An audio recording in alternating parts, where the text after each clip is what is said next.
She was gripping Gino's arm like her life depended on it. Crying, shaking, screaming. A woman completely unraveling in real time. And less than 30 seconds later, she was in handcuffs, being escorted off her Michigan porch by ICE officers with TLC cameras allegedly still rolling in the background. Whatever Jasmine Pinda thought was reality, it just collapsed. And the craziest part, she reportedly kept asking if this was still part of the show. Welcome to Reality Sports, I'm Oliva. If this is your first time here, hit that subscribe button because we don't do fluff, we do fallout. And I need your thoughts in the comments. Was Jasmine set up by TLC, or was this chaos self-inflicted? Cameras weren't supposed to be rolling like that. Not then, not during an actual federal arrest. But apparently, production wasn't ready to call cut when Jasmine and Gino's misunderstanding exploded into something more. Neighbors heard yelling, something about messages from a mystery man in Panama. Gino allegedly thought she was hiding something. Jasmine said she needed to feel like the most important person in his life, not equal, more. Hours later, the yelling was loud enough for someone to call the police. And what would have been a midnight domestic gone wrong spiraled into a full-blown immigration crisis the second officers ran her name. According to insiders close to the crew, Jasmine had no idea she was even flagged. After all, she'd filed her K-1 visa. She'd moved into Gino's home. They were filming for an upcoming spin-off. She didn't know her visa application had already been denied. Or maybe Gino didn't tell her, and when ICE showed up, nobody stepped in. Not the producers, not Gino. Not even the camera operator who reportedly caught the entire moment on film. You'd think someone would cut the feed. But this wasn't a rehearsal. This wasn't a line read. This was somebody's real life shattering on camera. And right in the middle of it, one haunting question. Why was Gino suddenly so quiet? Let that sit. Because we're about to rewind. To the beginning of a relationship that started with rose emojis and ended in federal custody. It started the way these stories always do. DMs, emojis, late-night video calls that made everything feel like the beginning of a fairy tale.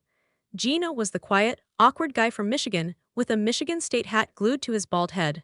Jasmine was fiery, magnetic, unpredictable, like her own emotional climate. To him, she was exotic and exciting. To her, he was stability, safety, and a one-way ticket to a second chance. It all felt like a slow-motion dream. Until it didn't. At first, their chemistry was undeniable. Gino would send money. Jasmine would send love notes. He wanted to spoil her. She wanted to be claimed. There were red flags, sure, jealousy, surveillance apps, emotional outbursts, but to viewers, it all looked like exaggerated reality TV chaos. Underneath the drama, there still seemed like love, or at least a shared obsession. Fast forward to her arrival in the US and something shifted. Physically, they were finally in the same house, but emotionally, they were miles apart. Jasmine wanted Gino's full attention, all of it. She didn't want to share it with his family, with logic, or with the immigration system's timeline. She didn't want to be equally important. She wanted to be everything. That pressure built like steam inside a closed room, and Gino's reaction wasn't to fight for her. It was to shut down. The visa process didn't help. Paperwork got confusing. Timelines got blurry. Money talks started getting tense. And then came the interview, the one that was supposed to legitimize their entire relationship in the eyes of US immigration. Instead, it exposed everything. They were asked simple questions. When did Jasmine move in? What are your shared expenses? Who pays for what? But their answers didn't match. Gino reportedly said Jasmine wasn't working, wasn't contributing, wasn't integrating the way they expected. Jasmine allegedly told a different version, one full of confusion, anxiety, and growing distance. The officer flagged the inconsistencies. And that's when the doom clock started ticking. Notice what didn't happen afterward. Gino didn't tell Jasmine the interview had gone badly. And he never told her when the denial letter came. She found out when steel handcuffs locked around her wrists. And by then, silence wasn't love. It was betrayal. The night Jasmine was arrested, the cameras never stopped. That's the part people still can't wrap their heads around. Because this wasn't a stage scene or some overproduced fight in a rental Airbnb. This was real life, collapsing in full color, while a TV crew reportedly stood just outside the home, debating whether to keep filming. Spoiler, they did. According to sources close to production, things escalated fast. Loud yelling blew through the walls. Furniture was thrown. Neighbors said they heard glass shatter, followed by Jasmine's voice, high-pitched, frantic, demanding to be heard. Gino was quieter, barely audible. Moments later, red and blue lights flooded the street. Local police showed up first. but by the time ICE arrived, the TLC crew had already taken their places. Not to intervene, not to protect, but to capture it. They weren't inside, but they were close. One crew member allegedly tried to persuade cops to keep footage off the record. Others, they filmed from a distance, zooming in on tears, flashes of Jasmine's hair, and Gino's blank, dead-eyed stare. When ICE confirmed her visa was expired and her overstayed status was now official, she was arrested on-site. And as Jasmine was led out in cuffs, she screamed something that cut through the chaos. "Tell my mom I'm sorry." Someone recorded that. It's been whispered in editing rooms and shared in private screenshots between crew members. Nobody has aired it publicly, yet. Now here's the question that turns stomachs. Why did TLC keep rolling during an actual arrest? Was it about telling the story or owning the footage? Executive silence speaks volumes. Since Jasmine's detainment, the network has scrubbed her face from promo material and cancelled teasers for her and Gino's next arc. But if they're ashamed now, where was that concern when she was sobbing on her own front lawn? There's a thin line between reality TV and exploitation, and that night, it wasn't just crossed, it was recorded. And through all of it, Gino said almost nothing. Silent in the house, silent while she was cuffed, silent as her life fell apart with strangers filming from the curb, which made people wonder, who was he protecting, her, himself, or the storyline, the power of a single signature? That's all it took to shift Jasmine's future from possible American resident to deportation order. One decision, one document. And it didn't come from immigration officers or government red tape. It came from Gino. Let's rewind to the immigration interview, the one meant to confirm their marriage was real. Two adults in love, living together, sharing a life. That's all they had to prove. But they walked in unprepared and walked out red-flagged. Their answers didn't align. Jasmine claimed the relationship was genuine but stressful because of money. Gino, on the other hand, reportedly painted a different picture: uncertainty, friction, hesitation. Officials flagged the mismatch as a possible indicator of fraud. And once that box is ticked, it's almost impossible to undo. But those mistakes alone wouldn't have guaranteed deportation. Couples fumble interviews all the time.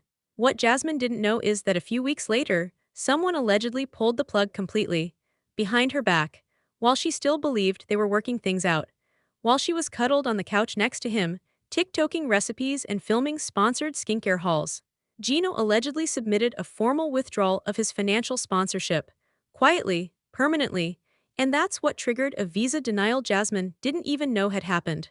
According to a leaked document circulating among fan accounts and media insiders, Gino had already signed the withdrawal notice at least 2 weeks before her arrest. Which means the chain reaction that led to ICE showing up wasn't a fluke. It didn't come out of nowhere. It was set in motion, deliberately or not, by Gino himself. So now we're left with the question that's driving fans mad. Why didn't he tell her? If he didn't want the relationship anymore, why not talk to her? Why not end it clean, before it involved handcuffs and headlines? If he thought she was using him, why keep filming? Why smile on camera? Why act like everything was fine, when in reality, the clock on her freedom was already running out? The timing wasn't suspicious, it was surgical. And no one warned Jasmine that the life she was building was already crumbling under her feet. And the most twisted part, the production knew she was filming a happiness arc. For a love story neither of them were still writing. The night Jasmine was taken away, Gino didn't run after her, he didn't scream. He didn't argue with the officers, he didn't even grab her bags, he just stood there, silent, frozen, like someone watching a Netflix drama, not living through one. And that silence? It spoke louder than any meltdown ever could. Fans waited for a reaction, a statement, a desperate move. But Gino stayed quiet. Jasmine's arrest wasn't just a legal moment, it was a public humiliation.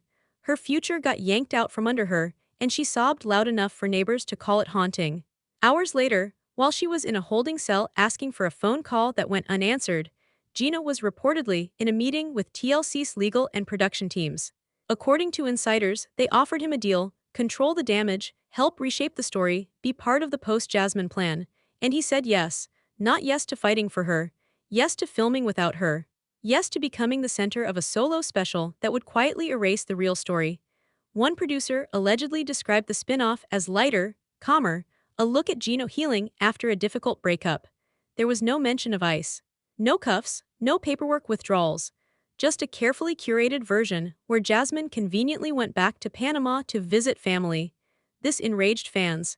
the number Justice for Jasmine tag exploded across TikTok and Reddit. Viewers dug up receipts, screenshots, past interviews where Jasmine cried about leaving her kids behind in Panama just to be with Gino. Some posted side-by-sides of Jasmine's mugshot-like intake photo beside Gino's staged new solo promo stills. The contrast wasn't ironic, it was offensive. Former cast members even chimed in, saying they were disgusted by how fast the narrative flipped to protect the man who allegedly signed her departure order. One even claimed TLC has a long history of editing women's pain out of frame. So while Jasmine was locked in a room with strangers and sobbing into a government-issued pillow, Gino was prepping for a confessional chair. And neither of them said what anyone needed them to say to each other. No, I'm sorry from Gino. No on-record defense from Jasmine, only silence. Which, in this case, started to feel like a strategy. When a franchise makes millions off real people's real lives, what happens when reality stops being marketable? Shortly after Jasmine's arrest, something strange started happening. Her face disappeared from upcoming promos. Her name, which once dominated headlines and teasers, was suddenly absent. Planned spin-offs were quietly shelved. Edits were changed. Insiders say TLC went into full-blown damage control and fast. Jasmine's deportation wasn't part of the expected storyline arc, and worse, it was legally sensitive. They had filmed it, allegedly in full, the screaming, the cuffing, the breakdown, but now they couldn't air a second of it. At first, the leak was quiet. A few editors, a few camera operators talking to media anonymously. One even said they'd captured the footage so clearly, you could hear Jasmine whisper, "Is this still filming?" in the middle of her breakdown. But by the time post-production got the files, executives were scrambling. Reportedly, TLC's legal team stepped in almost immediately after getting wind of the ICE involvement. All raw footage from the arrest was flagged, locked, and pulled from the editing queue. Then came the script switch-up. Enter the rumored concept, Gino alone again. A one-off special, repackaging him as a misunderstood man dealing with abandonment. No discussion of what happened behind the scenes. No acknowledgement of the immigration chaos. Just Gino reflecting on an unexpected separation, with beach walks and kitchen counter introspection. It wasn't just misleading, it was a total rewrite, a narrative cleanse.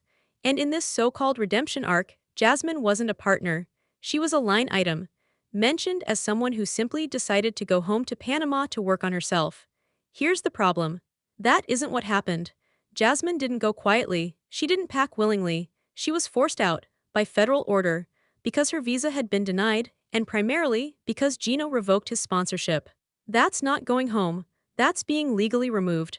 And the fact that TLC allegedly tried to edit that into a casual life update, that made people furious. Fans aren't stupid. The 90-day audience might love the drama, but they know when something smells off.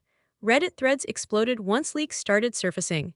Editors reported internal memos telling production not to use the words deportation, ICE, or immigration removal.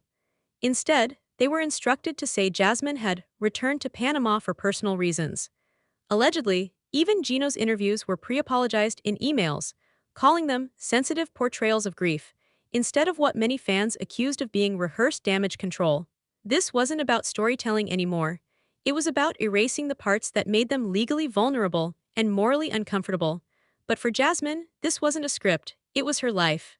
Imagine giving up your job, your country, your kids, crossing continents for someone, only to be deleted in post-production. TLC had the power to show her side, even without airing the arrest itself. They could have acknowledged what happened, could have respected the human cost of it all, but they didn't. They went quiet. And silence, once again, protected the one who signed the form. That's where the ethics get murky. Because on one hand, TLC is a network, a business. They've got liabilities, contracts to protect, and legal teams who'd rather drag a camera through a swamp than risk a lawsuit. But on the other hand, they built this story. They introduced Jasmine to the world. They documented the highs, the lows, the fights, the tears, the breakdowns. They used her heartbreak as content until the consequences walked in with a badge. People started wondering, how much did TLC know before the arrest? Some insiders claim producers were aware Jasmine's immigration interview had failed. They'd caught wind of the contradictions in her and Gino's answers. There were rumors the rejection notification had already been processed weeks before filming resumed. So why keep filming her? Why follow her knowing the clock was ticking? One theory, they were betting on drama. Because even bad press equals views. And when fans started asking questions, TLC had a fallback plan: play dumb, redirect, reshape the narrative around the person still in the country. And that's exactly what they did. With Jasmine gone, producers leaned into Gino. He was ready to film, willing to cry, willing to be the one left behind. It all fit perfectly, until leaked screenshots of his signature on the withdrawal statement turned the narrative upside down. Because if Gino had pulled out of the sponsorship weeks before Jasmine's arrest, then he wasn't abandoned. He initiated it. By now, the fanbase was divided, half heartbroken for Jasmine, half outraged at the manipulation. A wave of number boycott TLC posts swept across Twitter. Past cast members spoke out, calling the edit disgraceful. One even claimed they were asked to refilm lines post-season to reframe a tense scene. Suddenly, it wasn't just Jasmine's story people were questioning, it was the entire machinery behind 90 Day. And sure, reality television will edit. That's part of the business. No one expects unfiltered chaos in its rawest form. But editing someone's deportation into a spiritual retreat, that's not protecting reputation. That's rewriting someone's trauma to sell a neater package. The silence wasn't protection, it was a layer of polish applied too late to hide the cracks. And the fans, they saw right through it. Yet TLC still hasn't released a statement, still hasn't clarified what happened. Because sometimes, maybe it's easier to rewrite the story than face the truth about how far they're willing to go to keep one. Somewhere in a holding cell near Miami, Jasmine Pinda was crying so hard she couldn't breathe. Her voice cracked on a recorded phone call as she whispered, "Tell Gino I didn't use him. I really loved him." That voice note, allegedly leaked by someone close to her legal team, spread across the internet like wildfire. Her sobs weren't scripted, they weren't on a confessional set. They weren't shot with soft lighting and perfect sound. They were raw, guttural, heartbroken, and completely real. The Jasmine the audience had known, bold, dramatic, loud, was suddenly silent. The selfies stopped. No more sponsored lashes, no bikini boomerangs, no Instagram rants. She was offline for days. When she finally posted something, it was a single black screen with the words, "Love took everything from me." No hashtags, no tags. Just that. Then, a few hours later, it disappeared, deleted. Sources close to her say she didn't delete it on impulse, it was pain control. She was overwhelmed by messages, some supportive, some vicious. People calling her a fraud, a gold digger, a visa chaser. But others were ready for blood. Not hers, Gino's. The Justice for Jasmine wave hit fast. What started as a few TikToks spiraled into a full online movement. Fans posted mashed-up videos of Jasmine crying in past episodes, paired with audio from the leaked custody call. Reddit pages filled with threads dissecting Gino's behavior. Viewers dropped screenshots with timelines, questioning how long he knew her visa had been denied. Some pointed to past confessionals where he looked checked out, even back when they were still filming. Now, those scenes hit differently. Former cast members chimed in too. Paula Mayfield tweeted, "She gave up everything for love and ended up in a jail cell." Yara said in an Instagram live, "They exploit us until it's inconvenient." And there it was. The twisted mirror held up to the network, to the show, and to the audience. When hearts break on TV, who's responsible for the cleanup? But Jasmine didn't just lose her visa, she lost her peace. Friends say she was staying at a friend's condo in Florida, barely sleeping, constantly meeting with immigration attorneys.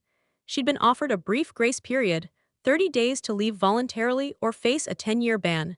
That's it. 30 days to pack up whatever was left of her dream and walk away like it never happened. She didn't speak to cameras, she didn't give interviews. But someone, maybe a friend, maybe her lawyer, leaked audio of her first call from ICE custody. In it, she breaks down mid-sentence. "They said I committed fraud, I didn't, Gino didn't tell me, and then she trails off. She doesn't finish the sentence, but she didn't have to. America heard her fall apart in real time. And for once, there were no cameras in her face. No producers encouraging a dramatic exit. No edits to soften the sharp parts. Just Jasmine, cornered by a system she didn't fully understand, betrayed by someone she gave her life to, and erased by a show that once celebrated her fiery personality as ratings gold. She wasn't a villain anymore. She wasn't a caricature. She was a woman trying to find footing in a country that didn't want her anymore. And still, no acknowledgement from Gino. No tweet, no formal post. Nothing beyond a short, tightly worded video weeks later where he said, quote, "I made mistakes. I handled things improperly." That was all. No naming Jasmine. No mention of the withdrawal letter. No emotion. And viewers noticed. He looked like a man more afraid of violating his reality TV contract than losing someone he once called his soulmate. That silence, it made people furious. Especially now, when so many are more aware than ever of how reality shows manipulate real pain for content. Jasmine's story wasn't hidden, it was distorted, sterilized, and repackaged post-trauma as entertainment cleanup. But the audience didn't buy it. They flooded TLC's official pages with comments, demanded the uncut footage, accused the network of unethical silence. A petition even started, release the truth or cancel the franchise. It gained thousands of signatures in days. Meanwhile, Jasmine's lawyer allegedly appealed for reconsideration based on humanitarian grounds, since she'd been misled about her immigration status, denied full explanation of the rejection, and possibly the victim of a sponsorship betrayal. No one knows how far the appeal will go. Legally, it's a steep uphill climb.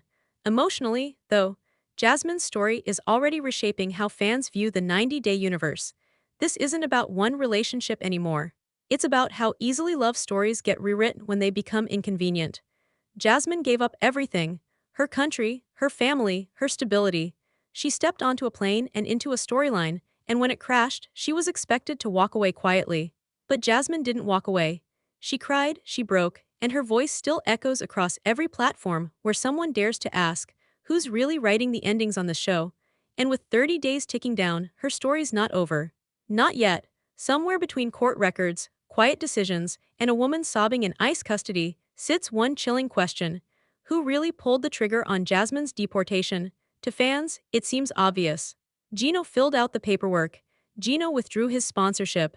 Without that sponsorship, the anchor that proved to immigration that he planned to financially support her, her case collapsed.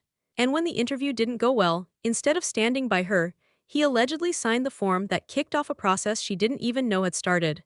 But ask Gino, he paints a fuzzier picture. On social media, he said almost nothing. Just vague public regret, some quiet meetings with TLC, and according to insiders, a tone of shock, like he didn't fully grasp what his actions would cause. In the leaked audio from ICE custody, Jasmine even says, Gino told me it was just paperwork, that I had time. Time for what? To fix it later, to undo it after filming wrapped. Or was that line truly meant to buy her silence and stall the fallout? Here's where things get messy. Because legally, a sponsorship withdrawal is not just a formality, it's a loaded decision. It doesn't just pause a process, it shuts it down. It tells immigration, I no longer support this person's stay. No matter who you believe, that one decision changed everything. But could there have been outside pressure? Some theories suggest TLC producers were aware of Gino's plan to exit the relationship weeks before the arrest, that they encouraged him to wait it out for camera time. Others say he signed the paperwork in anger after one of their fights, unaware of its full consequences. The timeline supports that possibility. The sponsorship was pulled before the arrest, but not that long before. That window between the withdrawal and ICE's arrival was tight. So did Gino light the match recklessly, or did someone else fan the flames? And then there's TLC. Insider leaks claim production knew about the visa denial before Jasmine did. That documents were quietly circulating. TLC allegedly filmed confessionals even after they had confirmation from sources that Jasmine's application had been rejected. If that's true, they were producing a doomed love story in real time, with full knowledge it wouldn't end the way they were packaging it. The ethical line gets blurry. Did producers tell Gino to stay quiet so they could contain the storyline? Was he advised not to inform Jasmine so the fallout could play out naturally on camera? We don't have solid proof on what conversations happened behind scenes. But the control TLC flexes over narratives isn't a new issue. Past cast members have said things like, they nudge us toward drama, or you find out what happened in real life, way after the episode airs.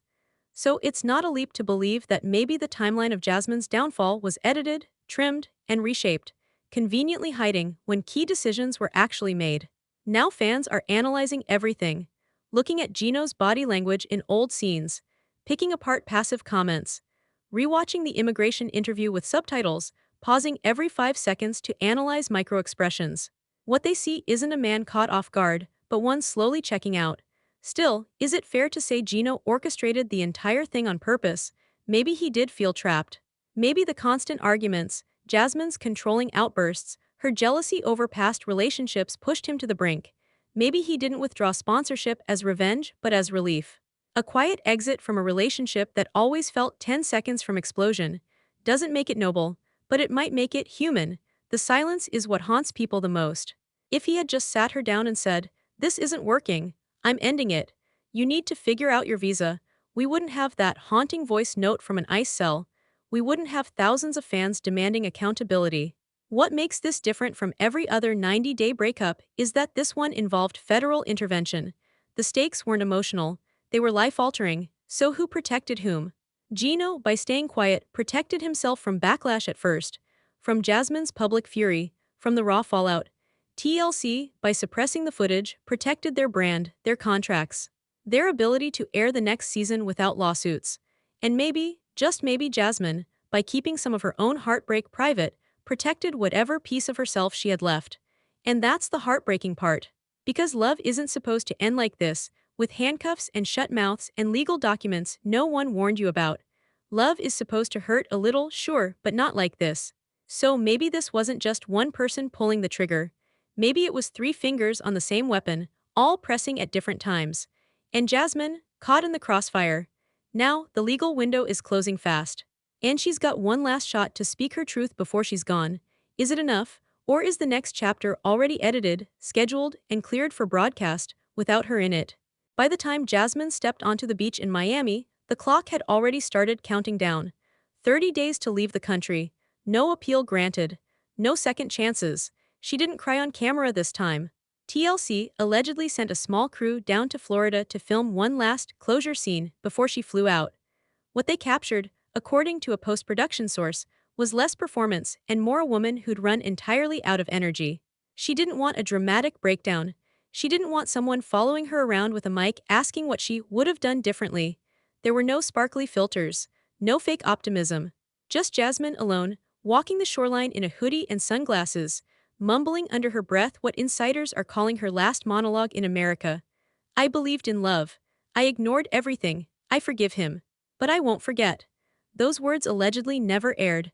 TLC reportedly locked the footage in private archives for legal safety. Too raw, too close, too real to line up with the version of her story they'd already started reshaping. And when her final day came, she packed in silence. Only 2 bags, one filled with clothes, the other stuffed with every shred of paperwork she had left, visa denials, interview records, and one cold line from the USCIS office. "This beneficiary is classified for removal." Close friends say she slept on the couch in a friend's condo, staring at the ceiling most nights. Not scrolling, not crying, just gone emotionally. Like someone grieving a death she didn't have time to process. Gino didn't come to see her off. He didn't fly to Miami. There was no airport scene, no final hug, no flowers. What he did do, days before she boarded that flight, was post a short video on social media. Sitting in his car, eyes red, tone flat, he said, "I never wanted it to end this way. I was trying to protect us." "I'm sorry, Jasmine." Fans were torn. Some saw it as remorse. Others called it PR damage control, especially since he'd already started filming solo interviews for his new storyline. Leaked documents confirmed Gino had signed an agreement with TLC to participate in a one-episode bridge between his relationship with Jasmine and whatever came next. The episode's working title, "Gino Alone Again," though that could easily change. It's meant to paint him as heartbroken, isolated, reflective, but reflection doesn't erase a signature. And Jasmine's supporters weren't buying the edit. While Gino was setting up his next chapter, Jasmine was setting up her extraction plan. She spent hours with attorneys trying to understand her options. Reality hit hard when they told her, if she didn't leave voluntarily, a formal deportation would make re-entry nearly impossible for a decade. They say she nodded slowly and said, "I'm not a criminal, but they made me feel like one." In her final voice message to a friend, she reportedly said, "He didn't just leave me, he erased me." That one line hit the internet like lightning when it got leaked. Fans reposted it on every platform, attached to montages of her best moments on the show. Laughs, tears, explosions, love, all rewritten now through the lens of betrayal. Still, Jasmine isn't done, not by a long shot. Reports from Panamanian media confirm that her mother and sister are preparing their home for Jasmine's return. A modest place outside Panama City. And here's the twist, TLC has already sent scouts to Panama. There's buzz about a new spin-off, tentatively titled Jasmine, Starting Over. The concept? Follow her as she rebuilds her life, reconnects with her children, and maybe even navigates a possible reunion if Gino ever decides to follow her there. Yes, you heard that right. rumors are circulating hard that Gino is considering a visit to Panama, potentially for a filmed reconciliation. Whether he's doing it for closure, love, or camera time, that's the unknown. One producer leaked that if Jasmine agrees to sign the new filming deal, she could reclaim control of her narrative and maybe reverse the silence that surrounded her exit. But with everything she's lost emotionally, some close to her say she's hesitant to trust TLC again. Whether Jasmine signs or walks depends on who she believes is in the director's chair, herself or the network. The internet's watching closely. Will TLC push to reclaim the redemption arc by rehiring the woman they erased? Will Jasmine's new storyline be honest, or another tightly edited PR cleanup? And if she speaks, really speaks, what truths about the immigration process, the show structure, and Gino's final decision will come out? Right now, Jasmine is out of frame, out of the country, and out of the storyline that once defined her. But she's not forgotten. Not by fans. Not by people who see the cracks beyond the ring lights. Not by the ones who know how reality TV treats women of color when they stop being marketable and start being complicated. Her last sunset in Miami wasn't a goodbye. It was a pause. And something tells me, she's not done talking yet. If you thought this chapter was explosive, wait until you see what Jasmine is about to do next. Especially with the rumored footage that TLC allegedly told her not to keep, but what if she did? Stay tuned.